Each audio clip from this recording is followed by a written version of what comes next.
Good morning and warm welcome to NAARM, National Academy of Agriculture Research Management. And today we have stakeholders meeting of Global Technology Watch Group, GTWG, of TIFAC under Department of Science and Technology. And the objective of this meeting is just, it's not just, it's a lot. We need to collect the various technologies from various different stakeholders within agriculture towards climate resilient adaptation and majorly and lesser extent to mitigation side. When first meeting was held at Delhi, the objective was to put the second meeting at NAARM and organize the stakeholders. Initially, we will listen to various kind of subsectors of agriculture towards climate resilient. So we will screen down some of the technologies so that broadly these technologies will be put forward for implementation side in national programs. Perhaps that is the major objectives, and the details, other details will be telling Dr. Goswami, Dr. Himanshu, Dr. Dadwal, other members will be sharing. And thank you very much for coming over to NAARM, and it's a very pleasure to me to welcome each one of you. Thank you very much. Friends, climate change, probably all of you know, is now discussed and debated almost everywhere. For last 15-20 years, this term has become a household term. Everybody understands. Of course, they understand in a different way, but they understand what it is. Whether it is TV, whether it is newspaper, whether it is any seminar, symposium, lots of discussions and deliberations and debates are going on. Few things which I feel are happening in the front of climate change, where you do not need to go into big scientific data analysis and all kinds of assessment, whether it is by IPCC, Intergovernmental Panel on Climate Change, or UNFCCC, United Nations Framework Convention on Climate Change. But even a layman also can understand that there are certain changes in the climate, whether you call it climate change or more importantly climatic variability, but there are certain changes which are happening. Few changes which are happening, for example, if I just mention one or two, say temperature is increasing and everybody will feel, everybody will agree to this, yes, it is changing. Rainfall intensity has also changed. Total amount of rainfall, again, there could be some debate on this. Some people say it is increasing a little bit, some say no change, but intensity has certainly changed. So therefore question comes, few questions briefly. Number one, all of us accept, yes, climate is changing. So the question is, what are going to be the impacts on crop particularly? And the impacts are going to be different for different regions. It could be different in North India, it could be different in South, it could be different in East. And that is why DST, and in our last meeting we decided that we shall have these stakeholders meetings in different parts of the country, so that we shall get views from different areas, because the crops are different, climate is different, management is different, farmers' thinking, perception, cultures are also different. So that is one. Second, if there is something happening, lots of impacts, then how to reduce that impact? In terms we call it adaptation. How to adjust our agriculture so that the adverse impacts of climate change or climatic variability are going to be as minimum as possible. You may not be able to totally make it zero, but we can certainly reduce the adverse impacts. And other one is also climate change sometimes has got some positive impacts. Sometimes, not always. Whether we are ready with our technology and infrastructure as well as policy to harness those benefits which may come from changing climate, distribution of rainfall and other parameters. In this particular meeting, therefore, friends, our objective is to listen from you. What do you feel about climate change and its impacts on the crops which are more dominant here? And more importantly, as the title says, we are looking for the technology which we should be adopting maybe those are already available, or the technology which are still in the different stages of development, or we need some new technologies. And once the technologies are enlisted, inventorized, as Srinivas said, then what kind of policy support we should have? And I must commend the role of TIFAC and DST, that they have taken up this exercise, where we will be collecting information about all the climate resilient or climate smart technologies available today, or maybe little bit in different stages of development, and then come out with a document which we shall submit to Government of India and also internationally to the United Nations, so that there could be some policy framework by which those kinds of technologies, those kinds of climate smart and climate resilient technologies could be promoted to the farmers. And that's the job. Ultimately, friends, all of you are scientists or working in different fields. All of us know, until and unless there is a strong policy support for implementation and upscaling of a particular technology, promotion of technology in agriculture at least is very, very difficult. But to get that policy support, we have to come out with first this kind of document where we will be able to list down all the technologies, their constraints, their potentials, their opportunities, and then also prescribe some kind of policy that, okay, this is the way these policies, these technologies should be promoted. That's what we would like to do. Friends, today and also partly tomorrow, we will be doing this exercise.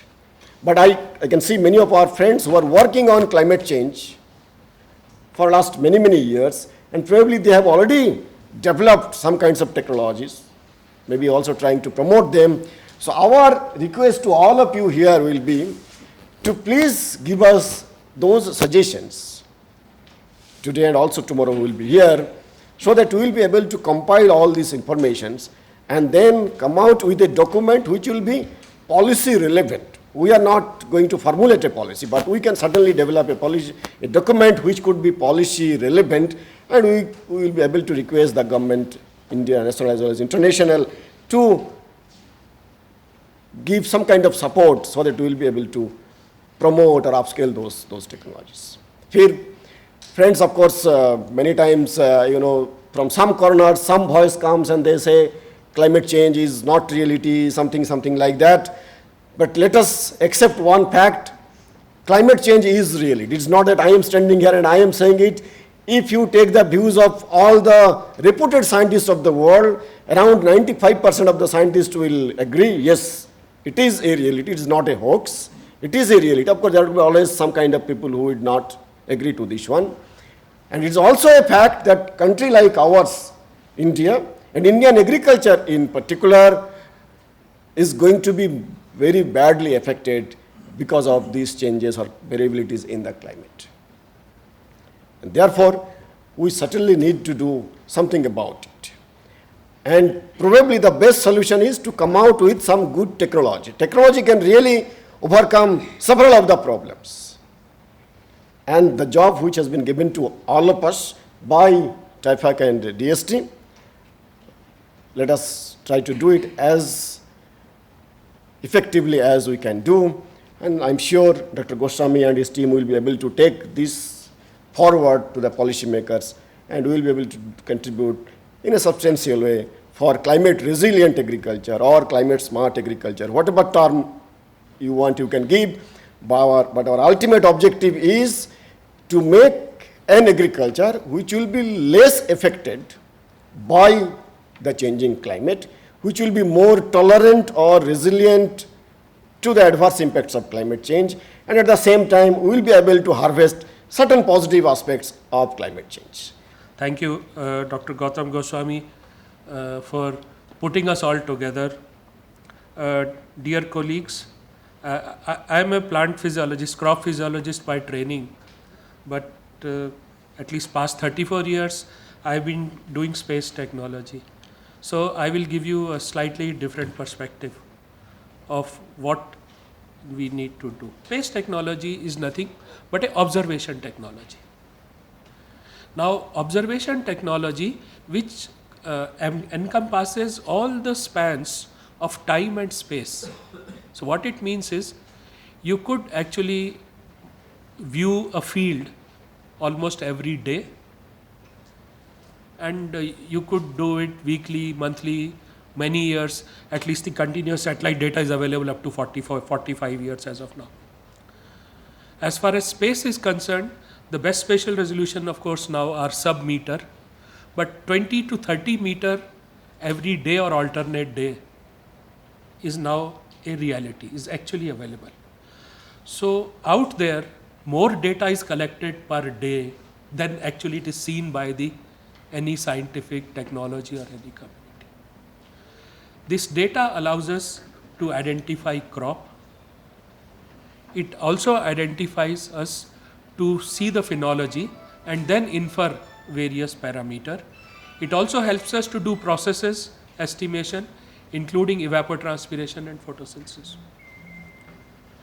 Now, this information does not translate into a farmer advice. Now, once you integrate observation with geospatial data of soil of previous years, you then start getting the vulnerability of that particular field or that particular crop in that particular region. So now there are three types of challenges. The first challenge is that we need to identify the technologies which in a changing year-to-year variability, advice has to be issued to farmers to adopt. So why it differs from the normal agro advisory is that we could, if we have a platform, actually a platform also exists, geospatial platform, we could issue field by field advice. In fact, even the ICAR and TIFAC, etc., gave large projects for site-specific agriculture or precision farming. Somewhere they simply, they hung in the middle. We didn't really conclude or try to adopt it to any specific, because perhaps the platform was not there, or the observation, then the analysis, modeling, prediction, and advice. These all sequential steps were actually never done, or they were not done in a single experiment, I would say. They have all been done independently. We have recently also interacted in trying to look at crop insurance, the effect of episodic weather event on crop damage, including pests, and then linking it to the crop damage. It is not that the space does it, it only gives you an indirect observation of enough spatial and temporal fidelity to allow you to do it. So my submission in short is that yes, you please identify the technologies, limit the applicability. There are ways to really give local site specific advice to make best use of the weather or best use against the adverse weather for a mitigation purpose. Most warm welcome from TIFAC. Many of you may be knowing about TIFAC, but still to give a connectivity, it is a Technology Information Forecasting Assessment Council. It is a part of Department of Science and Technology, it is an autonomous body. Its name actually talks about what we are supposed to do, and that's what we are doing. Technology information, even technology forecast, 20 years, 30 years down the line, so that country gets our policy tuned to that, funding structure tuned to that, so that we achieve those technological breakthrough and assessment. Why TIFAC is into climate change business? It was not there. TIFAC has come into business last 7-8 months. There are two objectives. One is how serious you are, how India is committed for climate change business. You have to show that through 2-3 publications, 2-3 communications called national communications, biannual updated report. Whatever the communication medium may be, you have to show your commitment. So technology is very important part there. You may commit many things, but how you are going to deliver that? So technology is one part. Is technology alone? No. You need funding. And there is the international funding available for developing nation to develop technology, climate-friendly technology, to implement climate-friendly technology. How to trap that? This type of document which we are preparing will be a basis for that.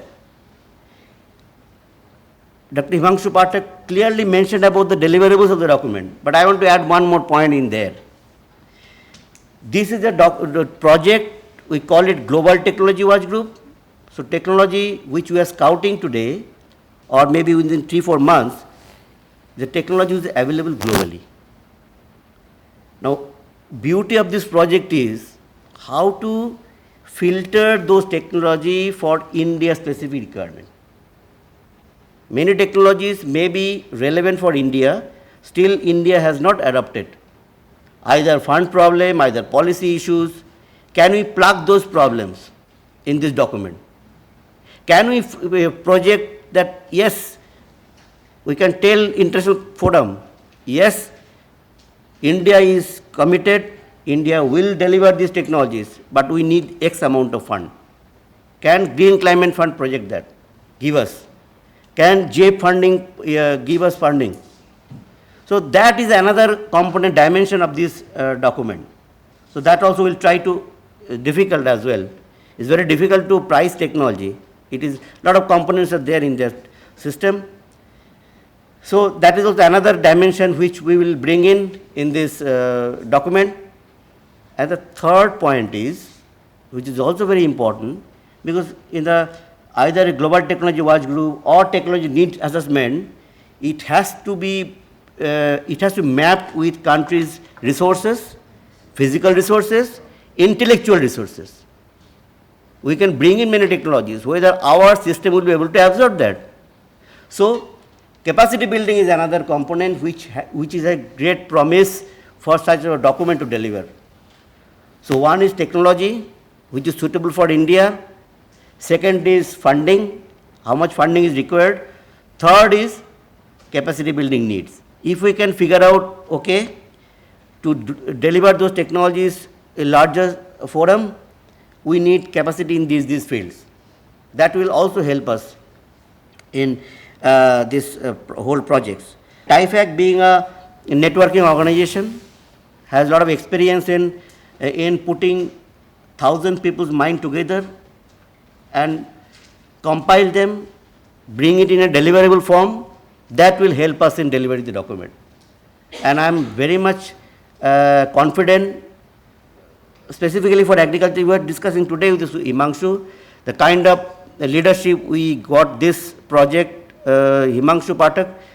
I am pretty sure that within 7-8 months we will be able to deliver the reasonably acceptable document. This is related to the project, but I will spend 2 minutes in the whole climate change domain. You know, it is a very tricky business. At one hand, it is projected that India will top in GDP in 2050. It will surpass China. Today, we are quite below the rank. How it is possible? You have to adopt technologies. We have to adopt development path that this government is looking for. But question is, can we compromise climate? Another climate restriction is also hammering us. You cannot go beyond that. We are ourselves committed in our NDC that we cannot, we will abide by all these restrictions. So there is a actually development agenda and environment, they run 180 degrees apart. It is very difficult to merge them. Only technology has a role to play. Technology plus policy. These are the two pillars which will bridge this. I will not talk about bridge, will narrow down this gap, development and environment. In that, and I am fortunate that agriculture is not taking a good share in emission.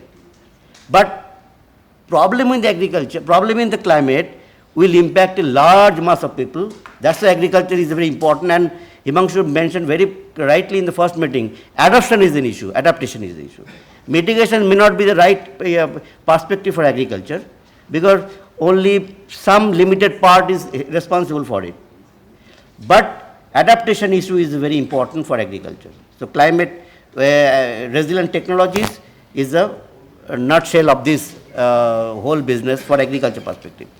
So I am sure in 2 days deliberation, after this meetings is over, workshop, this sectoral group will sit together, analyze your input, and try to find out how we can best get best out of it, and try to map with the technology needs for these whole issues.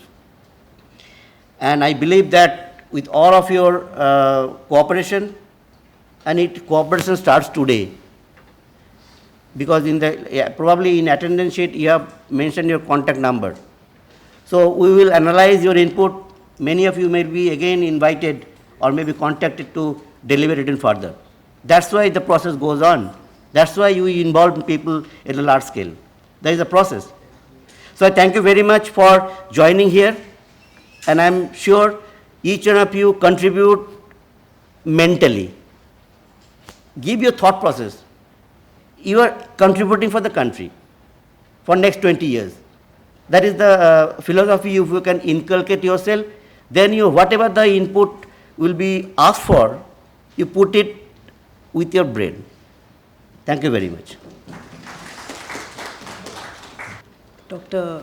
Himanshu Pathak, Dr. Dadwal, Dr. Goswami, Dr. Srinivas Rao Garu, all the invited delegates to this very important consultation meeting right across the country, beyond, from ICR, beyond ICR, who are in ICR, who are from the other systems and who have contributed while they were in ICR, every one of you. Again, I join Dr. Srinivas Rao in giving you a warm welcome to this academy. We are really encouraged by the words that of a word like Gurukul. Thank you, Dr. Pathak, for that nice adjective. And we truly, the academy is, honored by it. I said I would like to also take this opportunity to propose the formal vote of thanks to everybody here. First, the GTWG group, TIFAC, the entire team, all the colleagues and friends who have come from the National Agriculture Research System, which includes everybody here sitting here. My friend, colleagues, farmers who have come, who have always been with us and traveling as we go along. A special thanks. Meerandaru ikkadiki vachinanduku ma dhanyavadalu. And meerandaru mee ideas maaku ichi ee particular meeting lo మీ అనుభవాలు కూడా మాతో పాటు share చేస్తారని thanks చెప్తున్నాను. మీరందరూ నిక్రా farmers as well as మా adapted village నుంచి వచ్చినందుకు చాలా సంతోషంగా ఉంది. ఈ 2 రోజులు మాతో తప్పకుండా మీరు మాట్లాడి మీరు చేసేవన్నీ మాతో చెప్తారని అనుకుంటున్నాం. ఈ విధానంతో మీరు గవర్నమెంట్ దాకా చేరుతారని అనుకుంటున్నాం మీ ideas. I would be failing in my duty if I don't really formally put on my thanks to the team which has been working right from the beginning. NAARM is known to work, and I say it with a great pride, but in practice, I would say every logistic support which has been given by the service units, all my service units, and in particular, team headed by Dr. M. Krishnan, Dr. Thamiraju, Dr. Murthy, Dr. Sentil, who have been right at the back of the entire 2-day affair. I would say it's only about 3 months back when Dr. Srinivas Rao joined us, and I remember the first day itself he had planted this seed that we would be soon hosting this and we should start working. So it's been not a very, very long time working on it, but the team NAARM rose up, and I think it's my duty to acknowledge their contribution. Thank you again.